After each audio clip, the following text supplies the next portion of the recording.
영광을 보내 우리 가운데 계신 주님, 그 빛난 영광 온 하늘 덮고 그 찬송 온 땅 가득해.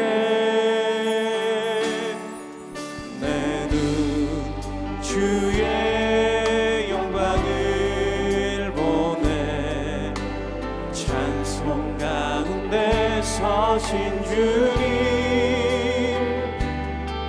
주님의 얼굴은 온 세상 향하네. 권능의 발을 드셨네. 주의 영광 이곳에 가득해. 우린 선의 주님과 함께 찬양하며 우리는 전진하리. 모든 열방 주 올 때까지. 제12장.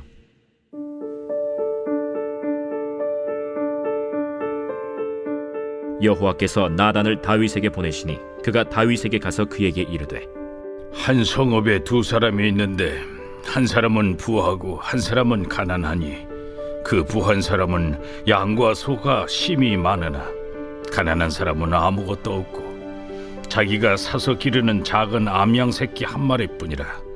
그 암양 새끼는 그와 그의 자식과 함께 자라며 그가 먹는 것을 먹으며 그의 잔으로 마시며 그의 품에 누움으로 그에게는 딸처럼 되었거늘, 어떤 행인이 그 부자에게 오매 부자가 자기에게 온 행인을 위하여 자기의 양과 소를 아껴 잡지 아니하고 가난한 사람의 양 새끼를 빼앗아다가 자기에게 온 사람을 위하여 잡았나이다.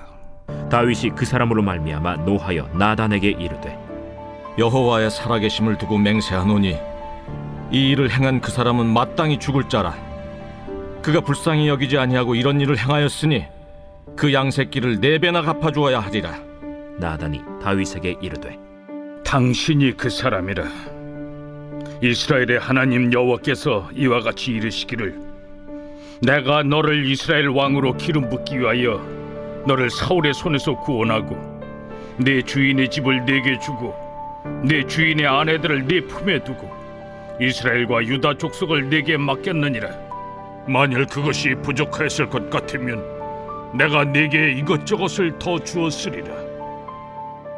그러한데 어찌하여 내가 여호와의 말씀을 업신여기고 나보기에 악을 행하였느냐.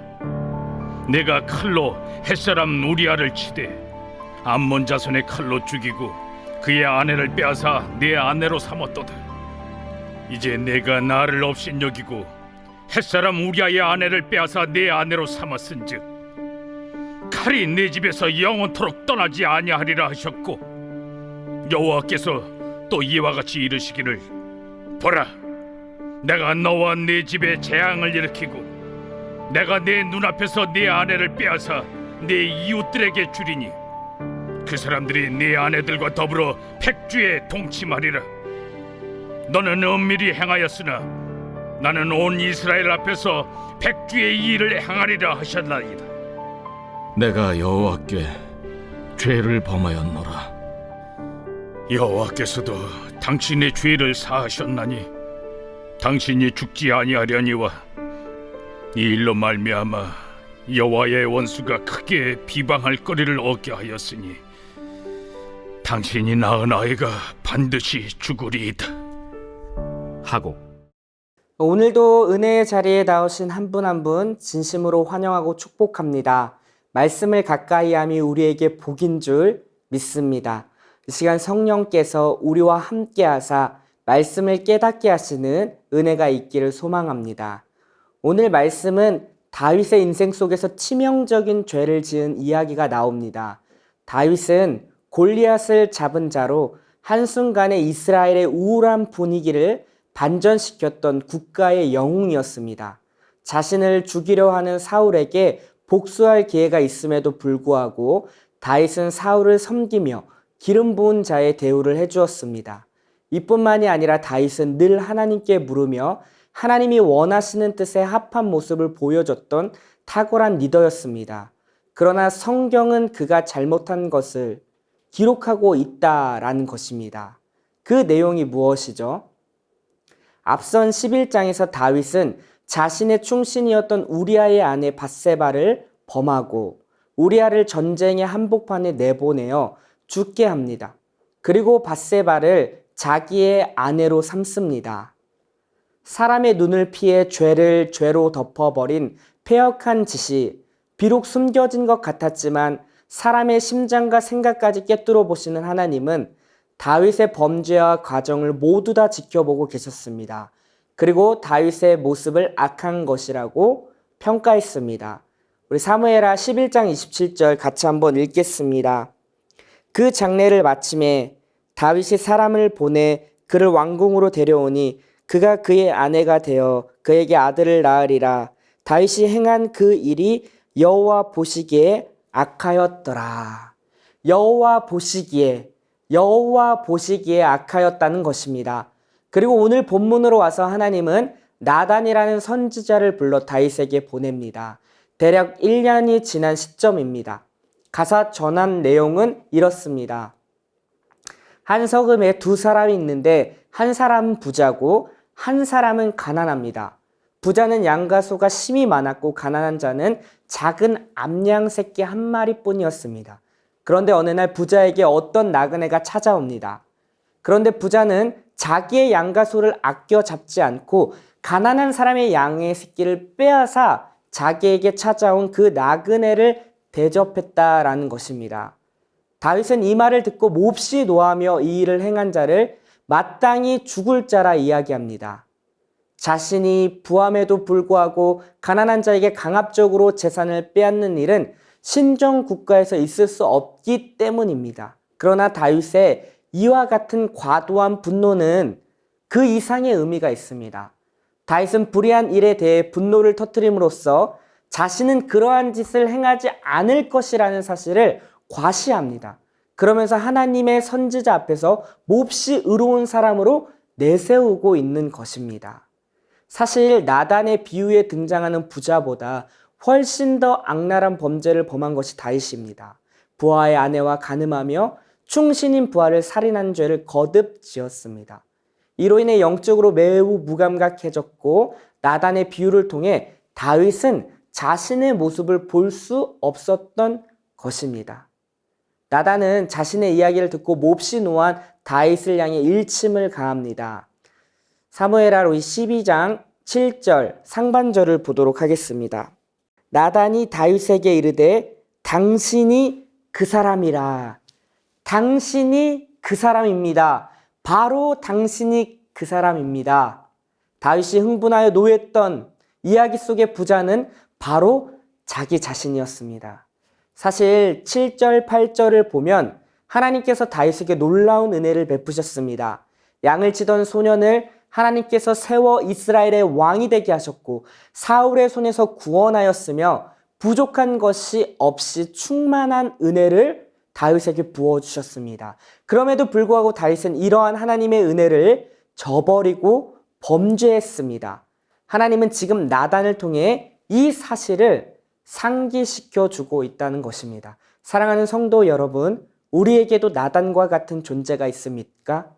지금 내가 잘 가고 있는지 아니면 영적 무지함 속에 살고 있는지 죄를 죄로 여기지 못하고 살아가는 것은 아닌지 우리의 모습을 볼 수 있게 해줄 나단이 우리에게 필요하다라는 것입니다. 정죄와 판단이 아닙니다. 잘못된 부분이 있다면 사랑의 마음으로 기꺼이 얘기해 줄 수도 있어야 됩니다. 또한 들을 수 있어야 된다라는 것이죠. 다윗은 자신의 모습을 보지 못하고 남에 대하여 노하였습니다. 내 자신의 모습을 볼 수 있는 영적인 눈이 우리에게 필요하다라는 것입니다. 지금 나단은 다윗의 잘못을 계속적으로 지적하고 있습니다. 9절에 보니 이렇게 기록합니다. 그러한데 어찌하여 내가 여호와의 말씀을 업신여기고 나 보기에 악을 행하였느냐. 내가 칼로 햇사람 우리아를 치되 암몬 자손의 칼로 죽이고 그의 아내를 빼앗아 내 아내로 삼았도다. 다윗의 범죄의 근본 원인은 하나님의 말씀을 업신여긴 것입니다. 다윗이 받은 복은 하나님의 말씀을 귀히 여기고 순종할 때 주어진 것이었습니다. 그 은혜에 감사하지 못하고 오히려 그 은혜를 범죄의 기회로 사용했습니다. 하나님의 말씀을 업신여긴 것입니다. 사랑하는 성도 여러분, 하나님의 말씀은 인간 삶을 사는 데 있어서 절대적인 기준이 되어야 합니다. 이를 대체할 다른 그 무엇이 있을 수 없습니다. 하나님 말씀보다 자신의 판단이나 경험이나 혹은 인간적 기준을 앞세운다면 그것은 하나님의 말씀을 업신여기는 것이며 곧 실패의 원인이 되는 것입니다. 다윗 역시 일시적인 자신의 정욕을 충족시키는 것을 행동의 기준으로 삼았기에 나단으로부터 여호와의 말씀을 업신여겼다는 말을 듣게 된 것입니다. 그런데요, 여기서 우리가 본받아야 할 모습이 나타난다라는 것입니다. 나단의 지적에 대한 다윗의 반응입니다. 우리 13절을 보도록 하겠습니다. 다윗이 나단에게 이르되 내가 여호와께 죄를 범하였노라 하며 나단이 다윗에게 말하되 여호와께서 당신의 죄를 사하셨나니 당신이 죽지 아니하려니와. 자신의 죄에 대해서 인정하는 태도입니다. 내가 여호와께 죄를 범하였노라. 자신의 죄에 대해서 핑계도 은폐도 변명도 하지 않고 자신의 죄를 자백하며 인정하는 모습이 다윗의 모습이었다라는 것입니다. 또한 여기서 우리는 중요한 사실을 발견하는데 다윗의 극악무도한 사건을 보시고 주님은 다윗을 내치지 않았다라는 것입니다. 사실 한번 생각해 보십시오. 사울을 보세요. 객관적인 사실로 봤을 때 사울은 간음을 하거나 살인하지 않았습니다. 어떻게 보면 다윗이 사울보다 더 악한 죄를 지었죠. 그런데 하나님께서는 사울을 버리셨지만 다윗은 버리지 않으셨습니다. 그 근거는 바로 다윗과 맺은 언약 때문입니다. 우리 사무엘의 7장 14절부터 16절을 같이 한번 보겠습니다. 나는 그에게 아버지가 되고 그는 내게 아들이 되리니 그가 만일 죄를 범하면 내가 사람의 매와 인생의 채찍으로 징계하려니와 내가 내 앞에서 물러나게 한 사울에게서 내 은총을 빼앗은 것처럼 그에게 빼앗지는 아니하리라. 내 집과 내 나라가 내 앞에서 영원히 보존되고 내 왕위가 영원히 견고하리라 하셨다 하라. 다윗의 회복의 근거는 바로 언약 때문입니다. 율법에 의하면 다윗은 하나님 앞에 죽어 마땅한 자입니다. 그러나 하나님께서 다윗을 거두어 주신 이유는 하나님께서 약속한 그 언약 때문임을 우리는 알 수 있다라는 것입니다. 사랑하는 성도 여러분, 바로 이 포인트가 우리에게 소망이 되는 것입니다.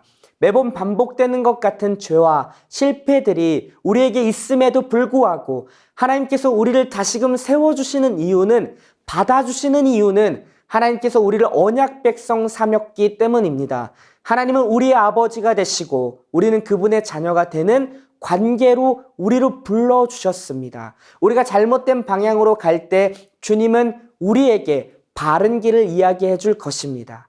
그때 우리는 다윗과 같이 자신의 죄를 뉘우치는 모습이 필요하다라는 것입니다. 지금 이 시간 우리 안에 죄된 모습들을 밝혀주신다면 기꺼이 하나님 앞에 회개함으로 나아갈 수 있는 우리 모두가 되길 소망합니다. 주님은 미쁘시고 의로우사 우리의 죄를 사하시며 깨끗하게 하실 것입니다. 우리 말씀을 정리하죠. 승승장구했던 다윗도 죄 앞에 한순간에 넘어짐을 보게 됩니다. 그러나 주님은 그 죄를 간과하지 않으시고 나단을 통해 정확하게 지적하셨습니다. 왜냐하면 다윗을 사랑했기 때문입니다. 자녀의 잘못을 보고 있을 수 있는 부모는 없습니다. 마찬가지로 하나님이 우리를 그렇게 대하신다라는 것입니다. 우리의 죄를 보시고 밝히 조명하실 때 우리도 다윗처럼 기꺼이 인정하고 하나님께 회개의 자리로 나아갈 수 있는 우리 모두가 되길 소망합니다. 하나님께서 우리를 받아주실 줄 믿습니다. 오늘 하루도 그 주님과 동행하며 승리하는 하루가 되기를 주님의 이름으로 축복합니다. 우리 같이 오늘 말씀을 기억하며 함께 기도하겠습니다. 하나님께서 나에게 지적한 죄에 대해 숨김없이 정직하게 반응하며 회개의 자리로 나아가게 하소서. 하나님의 말씀을 업신여기지 아니하며 내 삶의 모든 기준이 하나님 말씀이 되게 하사 구체적인 삶의 현장에서 순종하게 하소서. 나는 하나님께서 택해 주신 언약 백성임을 기억하며 하나님을 아버지로 섬기고 하나님의 자녀다운 삶을 살게 하소서. 우리 함께 기도하며 나아가겠습니다. 보이시